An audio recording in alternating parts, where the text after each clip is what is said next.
Mirdita.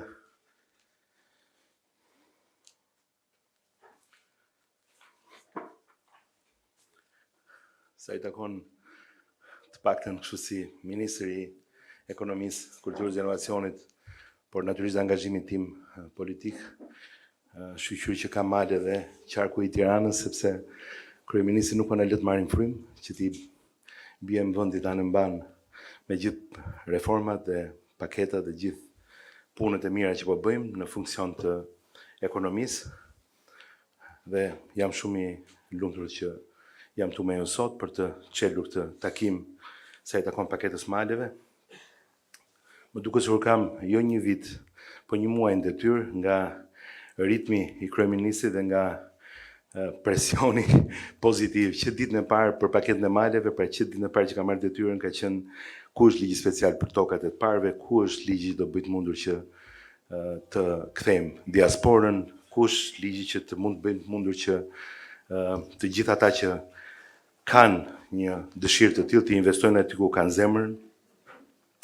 Dhe ky shqetësim nis në fakt nga asetet e fjetura, ato shtet ose pa zot në shumë zona qarqe, kryesisht në zonat rurale dhe kryesisht në zona ku ka një posedim faktik, ku ka një lidhje me traditën, ku ka një histori të përdorimit pronës apo të njohjes, të trashëgimisë të mirënjohur edhe nga banorët e tjerë të pronës, nga shumë individ, qytetarë, familje, por ato janë pa letra. Dhe këtu duhet të theksoj se kush na çon tek si themi vullneti për të pasur një zgjidhje edhe më të shpejtë, bazuar në shembullin shumë të mirë të kontratës me €1 për asetet publike që vetëm nga viti 2016 e këtej kanë gjeneruar mbi 5 miliardë euro në ekonominë shqiptare në investime nga privat dhe mbi 35.000 vende pune. Brenda 2030-s këto vende pune duam të shtojmë dhe me 30.000 tjera. Natyrisht që kuptohet, sytë tona sot janë ke ekonomia maleve, pse jo, edhe ajo e pyjeve, ka shumë shtete dhe vende që gjenerojnë ekonomi shumë të fortë, edhe nga përpunimi I drurit, duhet mos kemi komplekse sa I takon drurit, pyjeve, nuk flitet për të prerë pyje, flitet për të përpunuar, për të rritur, dhe kur ato plaken, për të shfrytzuar ato për të mira në ekonomi, për vlerë të shtuar në ekonominë e vendit. Ne në këtë aspekt jemi shumë brapa. Gjithashtu për ti dhe një alternativë ekonomisë, asaj që kemi kryesorën, që është turizmi bregdetar dhe që është nxitësi kryesor I rritjes ekonomike në vend në vitet e fundit, duke e çuar turizmin e aventurës tashmë përtej brigjeve të detit dhe duke shkuar në zona që janë më natyrisht më të thella në kuptimin e dhe largësisë nga zonat urbane dhe të mungesës së zhvillimit, por që nuk janë larg, që janë në një distancë shumë të arritshme në Shqipëri, pra ku qytetet, zonat urbane, zona që ne I kemi shumë zhvilluar, I kemi pranë. Ne kemi diell 9 deri në 10 muaj në vit, jo vetëm 3-4, dhe ky është një potencial që ne duhet ta shfrytëzojmë për një eksperiencë edhe më të fortë pra rurale, për një eksperiencë më të fortë turistike të gjithë shfrytëzimit të mikpritjes shqiptare, të shfrytëzimit të gjitha potencialeve tona natyrore, të zonave tona të mbrojtura, ku do të kujdesemi me shumë planifikim dhe me shumë vëmendje që t'ja urisim vlerën dhe jo t'i rrezikojmë nga asnjë prej zhvillimeve për cilat po flasim. Ku itineraret egzotike të një Shqipërie unike bëhen edhe më të veçanta, bëhen dhe më tërheqëse, ku nxitja për kthimin e diasporës që I ka braktisur këto zona gjithë këto vite nga mungesa e mundësive, siç e tham, është shumë e mundshme tani. Këto zona kanë një potencial ekonomik shumë fort, siç e tham, ka një potencial shumë fort për punësim, për të rritur turizmin, për tregti, për investime, që nuk mund të çlirohen dot nëse ne do të prisnim një proces gradual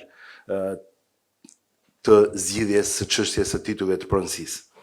Ne trashëguam një kadastër pa harta, pa regjistrime, me regjistra të djegur, me arkiva të shkalafitur, pronat masakruara, me mbivendosje, me krime, pse jo, shpesh me krime të rënda që lidhen edhe me bëmat e komisioneve të kthimit të pronave në shumë prej zonave. Këto të gjitha duan jo vetëm fonde, por duan dhe shumë kohë të gjatë për të sistemuar dhe për të ndrequr në tërë vendin. I gjetëm pa sisteme, me militant, pa kontroll, me pasoja sociale dhe ligjore të jashtëzakonshme, dhe këto do duan në vetvete vite të tjera që të futen në shine. Natyrisht, mungon besimi dhe sot. Njerëzit prap thonë, zyrat e shtetit prap do na bëjnë lëmsh. Si do ja bëjmë me pjesën e procedurës? Dhe këtu Arbi sot do na ndihmojë për pjesën procedurale të instrumentave dhe të mundësive që ligji special i paketës maleve na jep për ta kuptuar më mirë se cilat janë mundësitë dhe cila është rruga për ta bërë edhe më të thjeshtë pra mundësinë për zhvillim dhe për investim në këto zona. Ligji tashmë na jep këto zgjidhje. Tani na takon neve, juve këtu që jeni, kryetarët e bashkive, kryetarët e këtyre entiteteve pra administrative në zonat për cilat ne po flasim, i takon qytetarëve që të interesohen të aplikojnë dhe të ecim të gjithë bashku për leximin e projekteve, të japim paketës maleve sukses plot, duke i marrë asaj çdo avantazh që ajo na jep për të krijuar atë mundësi pra të shtuar në raport me këto zona dhe në raport me atë që ekonomia jon ka shumë nevojë, si në aspektin e zhvillimit dhe investimeve, por edhe në aspektin e kthimit të njerëzve të forcës punëtore dhe të rigjallërimit të gjithë këtyre zonave në funksion, siç e thash, edhe turizmit, por edhe të shumë aktiviteteve të tjera.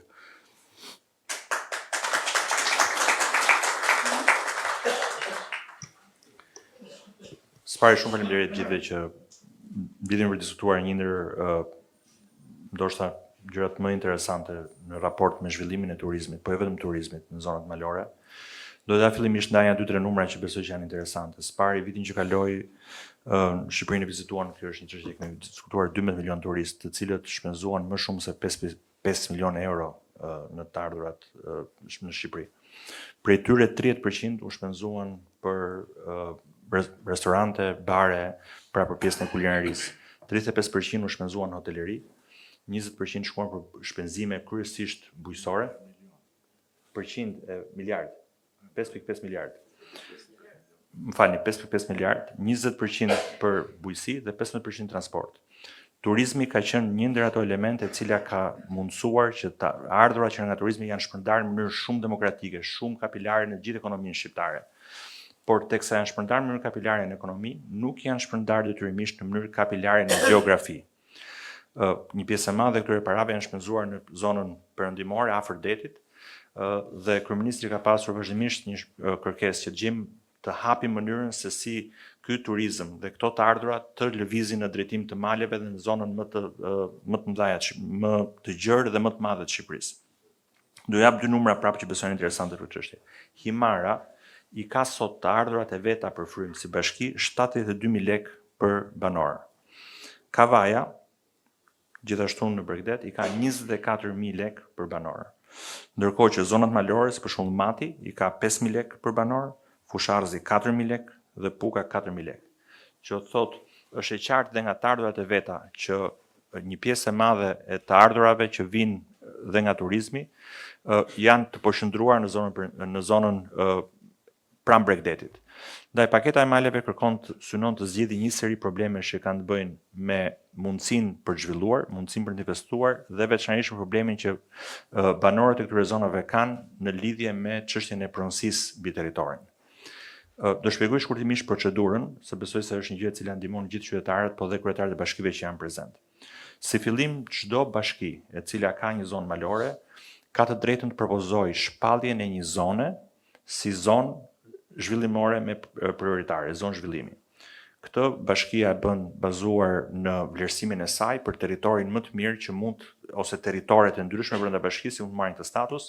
Më pas ky status pasi verifikohet, kalon me vendim Këshillit të Ministrave duke i dhënë një zonë të caktuar këtë status posaçëm. Më pas çdo person i cili brenda kësaj zone ka një territor të cilin ai posedon apo e ka me pronësi dhe kërkon të zhvillojë brenda kësaj zone, i bën kërkesë bashkisë për të marrë statusin e poseduesit jo pronar. Që thotë është një person që unë e kam këtë pronën, e posedoj, po nuk jam pronar. Bashkia bën një seri verifikimesh në raport me sa është ky person ka lidhje me këtë pronën, ka është pronë familjare, është pronë historike, çfarë thon fqinjet për këtë situatë, brenda një periudhe 30 ditore. Më pas bën një shpallje për dhënien e statusit ndaj këtij personi. Kjo shpallje zgjat për 45 ditë dhe nëse një person ka një shqetësim në raport me këtë çështje, ai mund ta thotë që un kam një shqetësim, jo jam unë pronar apo ka një çështje që ka të bëjë me pronësinë e këtij dokumenti, në atë moment procesi ndalohet dhe rikthehet prapë për të pasur mundësi të derisa të zgjidhet ky problem. Nëse kaloj dhe kjo fazë, më pas në këto kushte, bashkia merr një vendim Këshillit Bashkiak, për t'i dhënë këtij personi statusin e poseduesit të pronar. Me këtë status në dorë, personi shkon pranë Këshillit Kombëtar të Territorit dhe merr lejen e zhvillimit për të ndërtuar një objekt. Me lejen e zhvillimit të marrë, pra ku ka brenda logjikën dhe idenë e çfarë është gjëja që do të zhvilloj, më pas bëhet regjistrimi i këtij statusi në ASHK dhe jepet mundësia që të ketë dhe një dokument që e vërteton këtë status të posaçëm të këtij personi. Dhe pasi ka marrë lejen e zhvillimit, i lindë drejta të shkojë pranë Ministrisë së Ekonomisë dhe të kërkojë të drejtën për ta blerë me 1 euro këtë pronë dhe të bëhet pronar i mirëfillt i kësaj prone. Dhe me lejen e zhvillimit dhe me dokumentin e blerjes, ai ka mundësi me pronësisë, ka mundësi të bëhet pronar, të marrë lejen e ndërtimit dhe të vijojë më pas me potencialin e zhvillimit. Në thelb ky ushtrim na zgjidh një problem sistematik të pronave një pjesë të madhe të zonave malore, duke dhënë mundësi njerëzve, qytetarëve që janë pronar të mirëfillt praktik dhe në faktik të këtyre territoreve, të bëhen personat që nxisin zhvillimin në këtë territor, duke krijuar pikërisht atë qëllim që patëm kur e nisëm diskutimin, çuarjen e turizmit drejt zonave malore dhe shpërndarjen e këtyre tarëve që po vinë dhe do vinë nga turizmi drejt zonave malore. Gjithashtu, për 500 aplikantët e parë në këtë proces, paketa e maleve ofron dhe një seri avantazhesh financiare, pra taksën e ndihmës në infrastrukturë, taksën e pasurisë palujshme, TVSH-n, tatimin mbi të ardhurat, gjitha këto për këto 500 aplikantë e parë në këtë proces do jenë të liruar dhe nga këto taksa, duke incentivuar dhe më tej mundësinë që të zhvillohet eksaktësisht në ky lloj turizmi dhe ky lloj zhvillimi në zonat malore. Kështu ky ishte pak a shumë e shpjeguar paketa, sigurisht ne kemi edhe një seri dokumentash të shkruar që ta bëjmë këtë gjë dhe më të qartë. Faleminderit.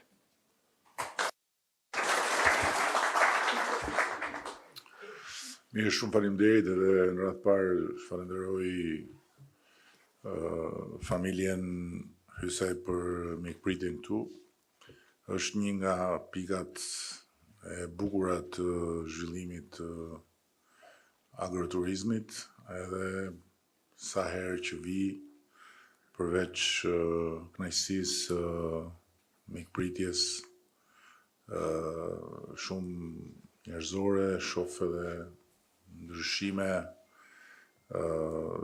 që e përmirësojnë edhe e zhvillojnë më tej këtë territor në respekt plot të natyrës, edhe madje në shfrytëzimin e natyrës së mbrojtur për të rritur edhe vlerën e ofertës që kjo pikë e rëndësishme e zhvillimit të agroturizmit në qarkun e Shkodrës ka. Ne sot këtu jemi për të dhënë disa informacione më konkrete lidhur me një ligj tani më, një nisëm e kthyer në ligj me emrin paketa e maleve, që është një ligj i cili synon, dhe unë besoj që ja del, të kapërcej pengesat e panumërta dhe një vonesë historike në zhvillimin e pronës në territoret malore dhe posaçërisht në ato territore ku pronarët e ligjshëm, pronarët me zakon, me drejt, nuk e kanë pranuar 7501 dhe kanë këmbgulur që toka t'ju njihet e ndarë siç ata janë dakordsuar me njëri tjetrin, duke u kthyer praktikisht në kufit e paracaktuar nga të parët e tyre. Ne bëm një përpjekje të ndërmjetme që ishte ligji 2020, i cili ka avantazhet e tij, por edhe ai ka shfaqur problematika që lidhen me faktin që një pjesë e banorëve të interesuar për tokën janë këtu, një pjesë tjetër nuk janë këtu, duhet të dakordsohen të gjithë bashkë etj. Dhe kjo ka vonesat dhe hallkat e veta të vështirësisë. Ndërkohë që paketa e maleve nuk është një paket që adreson çështjen e pronës në tërësi, por është një paket që adreson ëndrrën edhe dëshirën për të kthyer tek toka e të parëve, qoftë nga qyteti, brenda Shqipërisë në fshat, qoftë nga jashtë në fshat, përsëri, pra nga jashtë Shqipërisë. Dhe për të investuar aty, kursimet ose fondet e marra me kredi, dhe për këtë arsye kemi vënë dispozicion dhe një linjë të re komplet financimi nga Banka e Shqipërisë, është 250 milion euro në bankat e nivelit 2, me një garanci 70% të kolateralit nga shteti, që kush dëshiron mund ta përdor pikërisht për këtë paket. Mund ta përdor për agroturizëm, mund ta përdor për agropërpunim, mund ta përdor për çfarëdo qoftë që ka të bëjë me investime në territoret rurale, malore ose dhe gjysmëmalore të Shqipërisë. Atëherë, cila është logjika e kësaj pakete, e shpjegoj pak Arbi, logjika e kësaj pakete është që faktikisht pronarëve që quhen posedues faktik, se poseduesit faktik kemi parasysh pronarët, nuk kemi parasysh zaptusit, që t'jemi shumë qartë. Poseduesit faktik që nuk kanë letrat, dokumentat e pronësisë të regjistruar. Janë shumë, edhe janë të dëshiruar që t'investojnë, dhe janë shumë në të gjithë zonën e veriut, për ka plot edhe në jug, ka plot edhe në territore të thella, edhe në Shqipërinë e Mesme. Por, nga ana tjetër, ajo që është e padiskutueshme është që nuk ka një pikë të Shqipërisë, nuk ka një 100 metrë shkatror në Shqipëri, kudo qoftë që të vëzhgishtin, edhe në fund të botës, kur i thon fjalës, ku të mos jetë e mundur që të bësh sukses nëpërmjet pikërisht agroturizmit. Ku të mos jetë e mundur që të hapësh një derë dhe të sjellësh njerëz tek ajo derë, pavarësisht infrastrukturës madje, për të shijuar çfarë ti ofron, çfarë natyra ty ofron, çfarë tradita aty ofron. Dhe sot ne mund të flasim bazuar në shembuj. Sot ne nuk flasim më siç flisnim në fillim, kur vum gurët e themelit të kësaj industrie, të kësaj dege të industrisë të turizmit, që nuk ekzistonte fare në Shqipëri, ishte inekzistente. Sot kemi shembuj plot. Dhe nuk kemi këtu shembullin thjesht këtu ku jemi, sepse prap këtu jemi në Ulësir, jemi afër liçenit, afër qytetit e tjerë. Po kemi shembuj ekstrem, siç është edhe shembulli i Marianës Neomalsorës, që është një shembull ekstrem, se si në një pikë ku normalisht asgjë nuk të rri, mund të rish edhe mund të bësh sukses, edhe mund të bësh sukses jo vetëm kombëtar, por ndërkombëtar, me konceptin edhe me dedikimin që ke. Kështu që ideja është që çdo qoftë që e ka pronën dhe që nuk ka sherr me kufitarët, mund të marri nga Këshilli Bashkiak një vërtetim që po, ky ose këta, kjo familje, ose ky grup familjesh, nuk ka rëndësi, zotrojnë të provë. Dhe me këtë vërtetim, nga Këshilli Bashkiak, është e mjaftueshme për të disponuar një leje zhvillimore dhe mbi bazën pastaj e asaj leje zhvillimore për të lidhur një marrëveshje me Ministrinë e Ekonomisë, duke paguar vetëm €1 dhe faktikisht për ta regjistruar pronën në momentin kur përfundon investimi, jo përpara. Pra nuk mund ta marrësh edhe ta regjistrosh pa bërë gjë. Duhet investosh. Në momentin kur e mbaron investimin, ti e merr dhe e regjistron. Dhe çdo gjë që mund të lindë më pas në aspektin e një konflikti, është barë e shtetit nëse lind.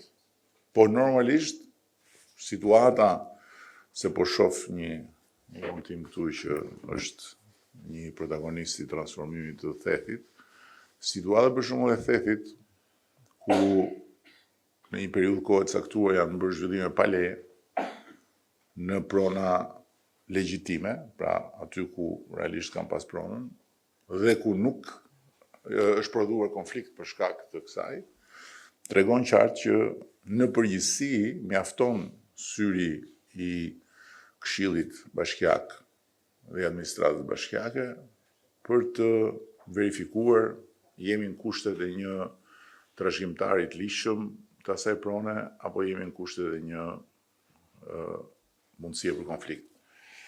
Dhe kjo procedurë është shumë e thjeshtë. Faktikisht është njësoj si ti jesh pronar edhe të kërkosh leje për zhvillim. Ka dhe një gjë tjetër ekstra që është bërë jo pa qëllim, që 500 aplikantët e parë në momentin që do hapet thirrja, dhe thirrja do hapet në momentin kur bashkitë do kenë depozituar në Këshillin e Ministrave nëpërmjet Ministrisë së Ekonomisë, do kenë depozituar në Ministrisë së Ekonomisë, mos e bëjmë për të po në Ministrisë akoma më thjesht, se Ministria e Ekonomisë ka burokraci. Përmes Ministrit Shtetit për pushtetin vendor, do të depozituar hartat ku do të bëhen këto zhvillime si fillim, dhe mbi bazën e këtyre hartave do hapet thirrjet, pra do hapet rruga, dhe 500 aplikantët e parë do kenë 10 vjet pa asnjë lloj detyrimi ndaj shtetit, përveç kuptohet sigurimeve shoqërore dhe shëndetësore për punonjësit e tyre. Vetëm gjë. As taksa, as TVSH, as gjë, 10 vjet. Një incentiv që nuk e ka asnjë vend. Dhe që, me thënë drejtën, e kemi bërë dhe pak me shtrëngim me FMN e Kudiun, sepse është një përjashtim total nga çdo gjë. Por besoj që ja vlen, dhe besoj që në momentin që kemi 500 parët dhe fillimi i realizimit të këtyre 500 agroturizmave të parë, pastaj të tjerët vazhdojnë normalisht me të njëjtën metodë, por do vazhdojnë të kenë atë barën fiskale njësoj siç e kanë agroturizmat sot normalisht, me TVSH 6% dhe me taksa shumë të ulta për hir të vërtetës. Tani keni parasysh që në vitin e kaluar ka pasur 5.5 milion vizitor në parqet kombëtare, që është një shifër e jashtëzakonshme. 5.5 milion vizitor në parqet kombëtare, që ne i kemi të matshëm tani më, sepse nuk janë si dikur, po janë të matshme. Një pjesë e parqeve janë me bilet, një pjesë e parqeve janë me instrumenta që pikërisht për të matur flukset, dhe do të thotë që 5.5 milion janë faktikisht potencialisht klient të një rrjeti agroturizmi që gjendet aty rrot. se gjëja që do të donin një pjesë e tyre, mos gjithë, do të ishte që ta vazhdonin ditën diku aty rrotull dhe të shijonin diçka më shumë se sa të ktheheshin prap andej nga kanë ardhur.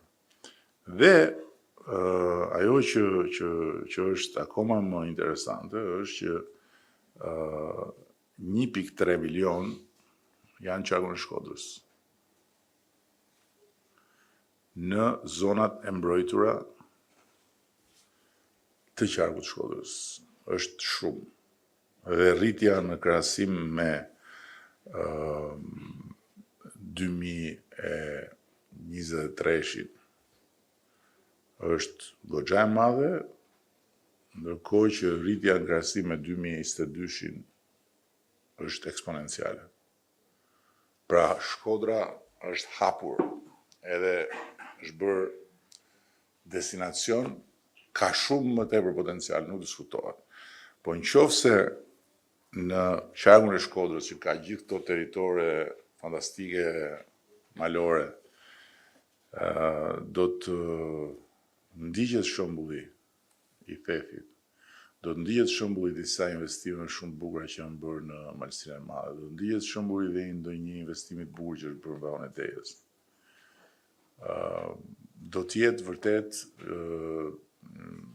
bekim i madh për Shkodrën, por do të jetë bekim i madh dhe për ata që do ta marrin përsipër këtë, dhe që mos rrinë andej jashtë që të punojnë për tjerët, apo që punojnë dhe për vete, po edhe një kafe me shije nuk e pinë dot atje, edhe për të bërë një muhabet duhet presin ditën e diel, edhe për ta gjetë tavolinën e muhabetit duhet bëjnë 2 orë me shku e 2 orë me ardhë. Do me thënë, i bi jo me shku për të bërë muhabet, po me shku në boks. Se kështu janë distancat dhe kështu është pa harruar që koha më e bukur atje është kështu. Kështu që nuk besoj se ja vlen gjithë kjo gri e madhe në jetën jashtë punës, thjesht dhe vetëm për të qëndruar atje dhe për të punu, ndërkohë që duke ardhur, duke investuar dhe duke punu këtu, e ka treguar historia e këtyre njerëzve. Unë isha dje kur u kthyem nga Gjirokastra, në Tepelen, tek ai ndërtimi hoteli që ka bërë një emigrant i kthyer nga Londra, ishte plot, shiu, jashtë njerëzit brenda. Plot.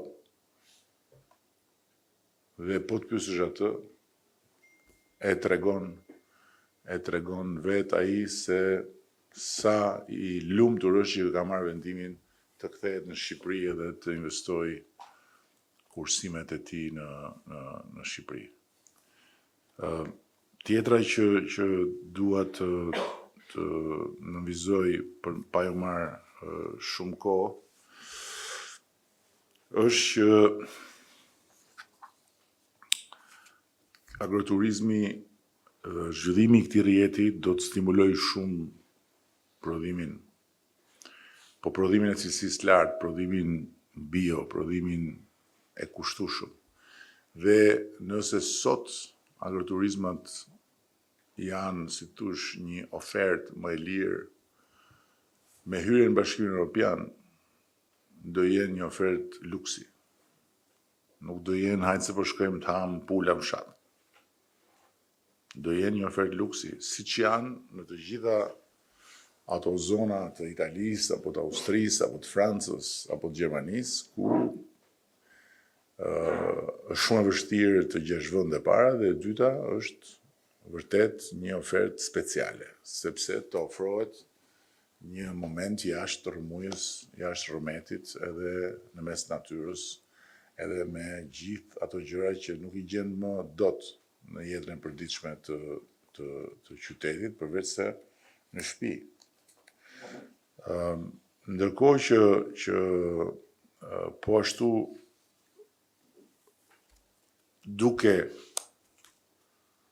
zhvilluar këtë këtë lloj ekonomie, do të hapet rruga për të zhvilluar dhe produkte eksporti bio, për shembull, në disa pika tani prodhimet e vajit të lirit të agroturizmit kanë filluar të shesin jashtë, si prodhime speciale, jo si prodhime në masë.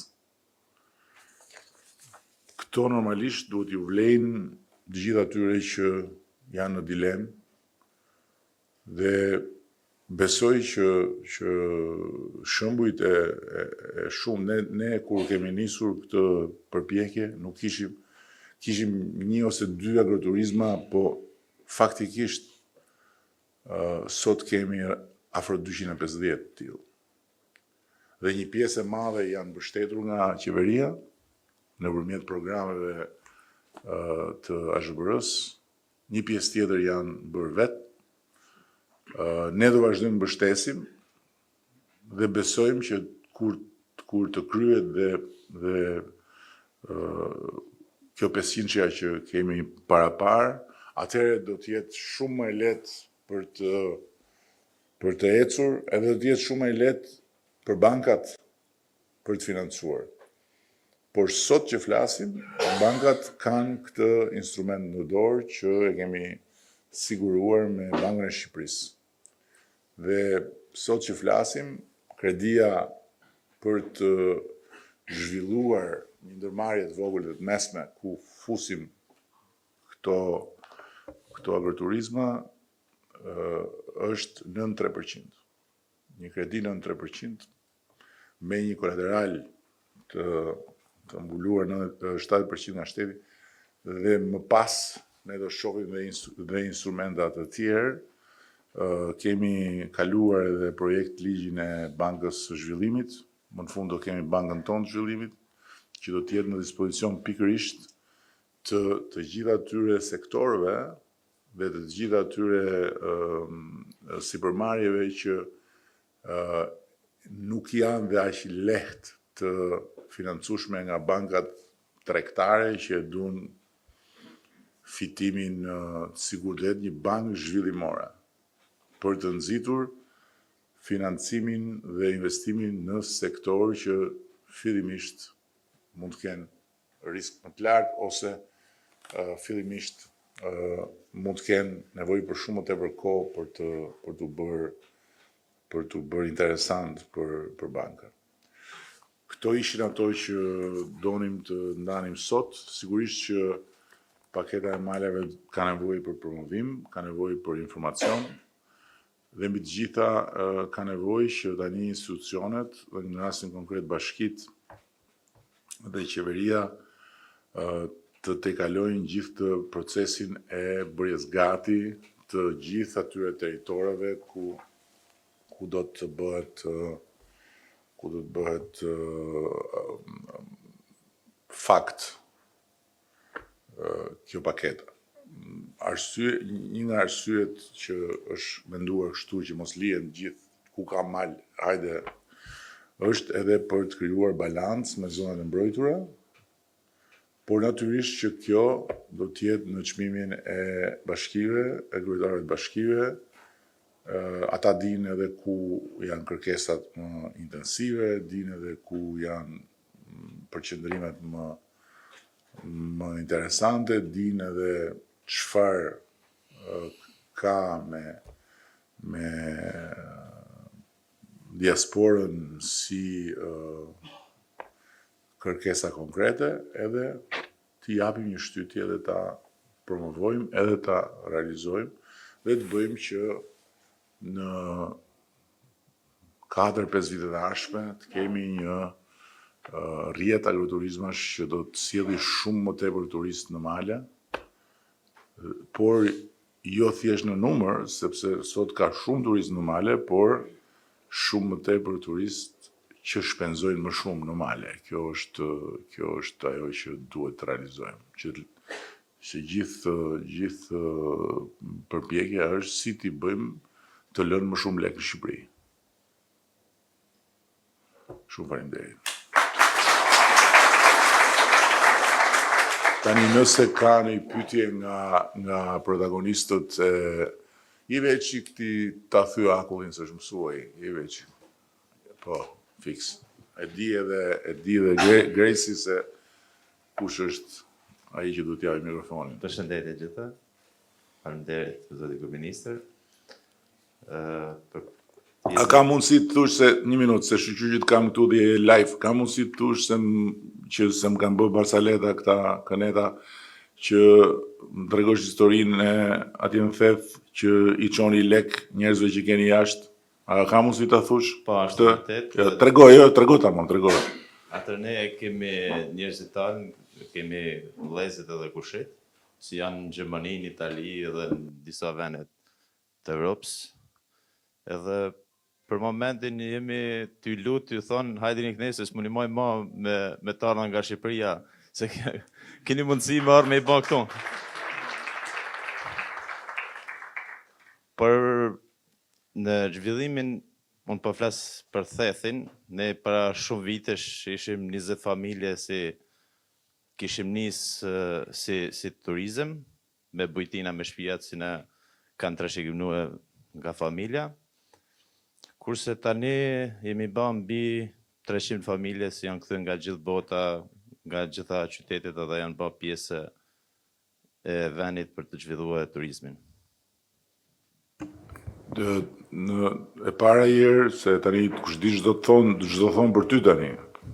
Më përgatitu, po s'ka problem për ty, reklama është punë e madhe fort ti.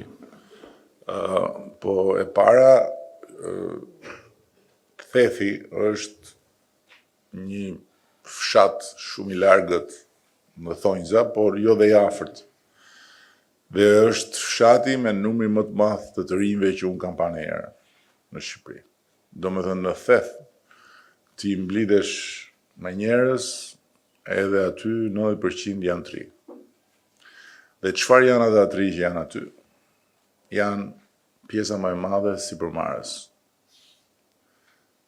Të njëjtën gjë kam pa edhe në Sarand, po gjithsesi Saranda është më shumë, si thush, e populluar etj. Në Theth, të vajzat, djem, gra, burra që janë kthyer ose nga Tirana, kanë hik nga Tirana, kanë shkuar atje, ose nga jashtë, edhe që praktikisht kanë ndërtuar atje një destinacion që është destinacion ndërkombëtar. Dhe tani kanë ambicie të bëjnë investime të tjera, shqyr u zgjidhe problemi i regjistrimit të pronave, të shtëpive, se i kishit paregjistruar, tani ata mund t'i përdorin edhe si kolateral. Besoj që këtë linjën e financimit të Bankës së Shqipërisë mund ta përdorin me shumë lehtësi. Dhe tjetra që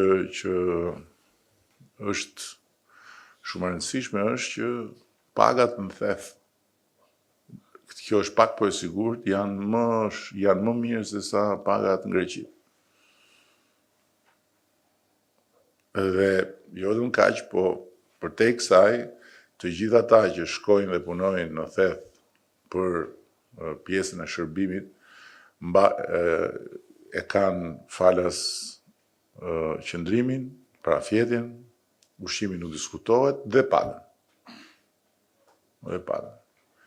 Pra, në Sarand, njerëzit që shkojnë për të punuar në turizëm, ikin në fund të sezonit me 30-40 mijë euro në xhep. Pas një egzagerim. Sepse janë pagat mira, janë bakshishet etj. Kështu që është shumë pozitive kjo gjë për ata të cilët qëndrojnë në një kohë më të gjatë. Dhe kur them fundi sezonit, kam parasysh një shtrirje të gjatë kohe. Kurse ata që janë në një kohë të shkurtër në sezon, përsëri dalin me një fitim që nuk e kanë në vendet nga ku e shohin në Shqipërinë, sikur është vend që nuk shkohet, nuk punohet, nuk bëhet etj. Ja pak ti është një nga Mirdita këtu, nuk e njefti këta, je peqi. Është një demokrat nga Mirdita. Faleminderit zoti kryeminist. Jo, e ka vështirë me Ungrecë, është demokrat, po. A mor qohë, mor burë. Ky është një nga pionerët edhe nga protagonistët më të shkëlqyer të botës verave. Edhe të botës së re të verave shqiptare, që tani kanë filluar të bëhen gjithmonë më të kërkuara. Edhe është kantina e Arbrit. Vera Kalmet, tash këtë reklam ti nuk e pagush do të nasi televizion, kështu që mos u streso.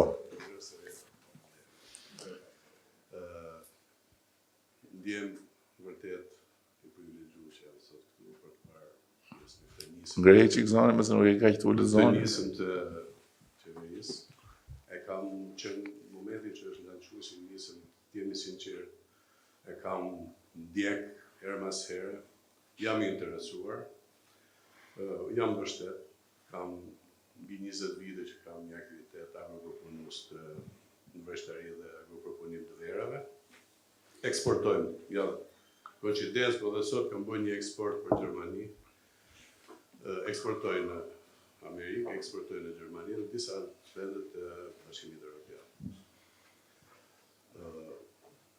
Jam edhe në pragun e hapjes një struktura agroturistike në Mirdit, në Reshen. Është një strukturë, jam mbështet nga projektet, nga fondet e Bashkimit Evropian, edhe nga SHPR-ja. Jam përfundim, besoj për 20-25 ditë është struktura gatshme për shërbim.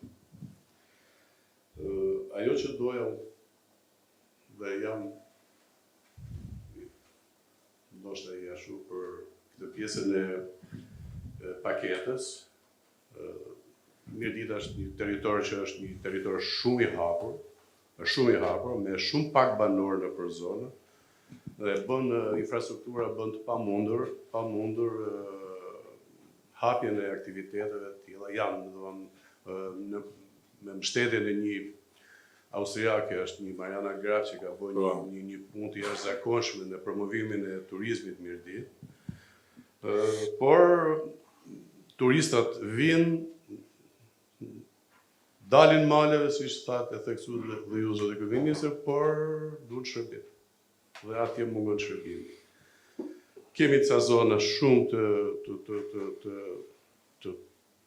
mira, mund të them, ose krahasohen edhe me zonat e mbi Shkodrës, Thethit e tjera, që është Oroshi i Mirditës, një ndër zonat me shumë histori. Me shumë histori dhe një ndër zonat e mira është pjesa e rruga që shko për Lur, por infrastruktura mbase duhet menduar dhe duhet. Po rrugën e Lurës e kemi vënë në vit. Rruga e Lurës e di.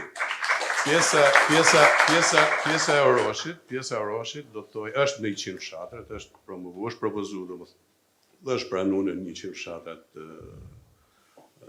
atje dhe mendojmë dhe shpresojmë shumë, di që janë shumë aktorë të interesuar për të investuar atje.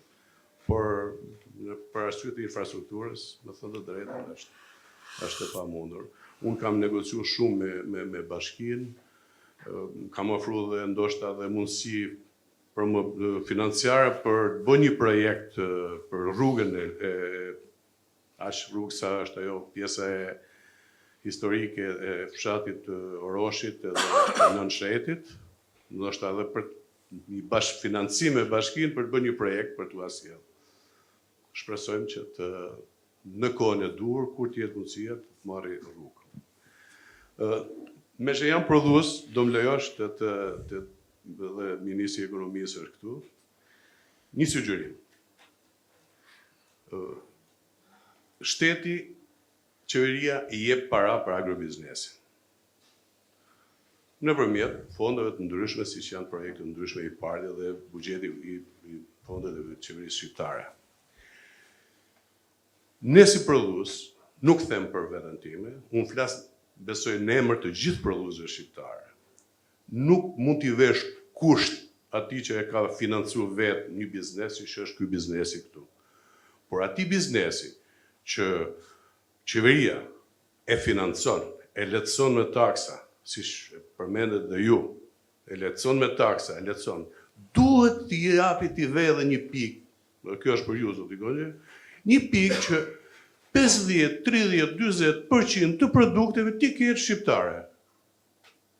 Jo të mia, asnjë mos të marrë, po të marrë produkte shqiptare. Pra unë para 3 vitesh, po e them këtë, në Valbon asnjë restorant nuk kishte verë shqiptare. Sot 70% kemi arrit që futet verë shqiptare. Pra, po e keni arrit sepse e keni arrit jo se i kemi vënë me kusht, pra është se ku do ta gjeshin verën në Valbon ata. Jo, unë them për ato që financohen, mbështeten nga shteti. E kuptoj, po To që financohen, shteti ti vesh di kusht. shiko, unë Jo kusht, më fal. Unë jam socialist, por nuk jam nga ata socialistët që besojnë shumë ke ndërhyrja e shtetit në çdo gjë. Unë besoj që produkti i mirë shet veten e vet, edhe juve tani për shembull, edhe ju patjetër kantina juaj, po dhe disa kantina të tjera, se unë e njoh dhe verën se e pi 33.000 euro, e ke parasysh se çfarë njohjet verës kam. Realisht keni bërë kapërcim epokal me verën dhe praktikisht bile se desha po ta them se një natë një që ka një dyqan verë në Tiranë, e ke edhe në Facebookun tim, po desha me pa, u anku se më tha këta të vendit ta e kanë përmirësuar shumë dorën, po e kanë rritë shumë çmimin. Do me thënë sipas ti në Tiranë, nuk e di Nuk besoj. nuk e di. Nuk e Po, besoj. Unë Nëse kjo është besoja që e thoni ju, por nuk e besoj se kjo është një ide që ne do ta shohim, unë nuk besoj ke detyrimi, di pse s'besoj ke detyrimi. Më fal, jo kusht. E di pse s'besoj se çfarë do ndodhi. Do t'i thush do ta shesë do kesh 40% produkt shqiptar, okay. Pastaj do ta kontrollosh. Kur ta kontrollosh, do t'i sjellësh inspektorët. Kur të vinë inspektorët, do duhet që ata t'i provojnë produktet vet. Masi të provojnë produktet, do duhen edhe në i shpenzim për rrugën. Se e thash. Edhe masi, mendoj po si ishte infrastruktura mirë, do kërkojnë edhe në një gjobë për dhimbje koke. Kështu që, kurse me incentiva, po, mund t'jetë varianti me incentiva, që do keni këto incentiva nëse shisni produkte shqiptare. Por ajo që është pak po e sigurt, besoj që e ke pa dhe me agroturizmin tatë se t'lash në kom, po shqyqyr se demokratët të rrinë njerë në kom, se ngelëm ne në kom të i bëjë zmet demokratëve. Besoj që e ke pa që vetë momenti që ti ke atë agroturizm atje, unë do vita shosë, nga thonë që ke bërë gjë fantastike, patjetër që kjo do stimuloj edhe të tjerët rreth e rrotull, se ty do stimuloj t'i shkosh aty, ata do vinë t'i sjellin tek ti. Për shembull në Maliaj, ai që e familja që kishte bërë investimin në Vajën e Ullirit, praktikisht kishte 400 pronar ullish që kishin pak ose shumë rrënjë, po ata tani e kishin destinacionin aty. Pra, edhe zotnia këtu besoj që përfiton nga çka ka zona rreth e rrotull, sepse e kanë këtu, e kanë gati, vinë e shesin këtu, ose shkon ja merren atje, kështu që është zinxhir. Megjithatë janë të vlefshme patjetër, të falenderoj. Faleminderit atëherë dhe unë. Megjithatë zotnia kot tash unë se ti ja bën e gruaja gjitha këto punë, ky vetëm mban derën hapë dhe pret e përcjell njerëz.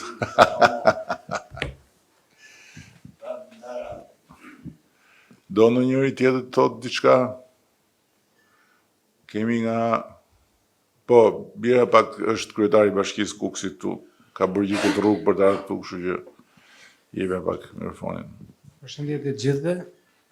Jo më ulë se je okay.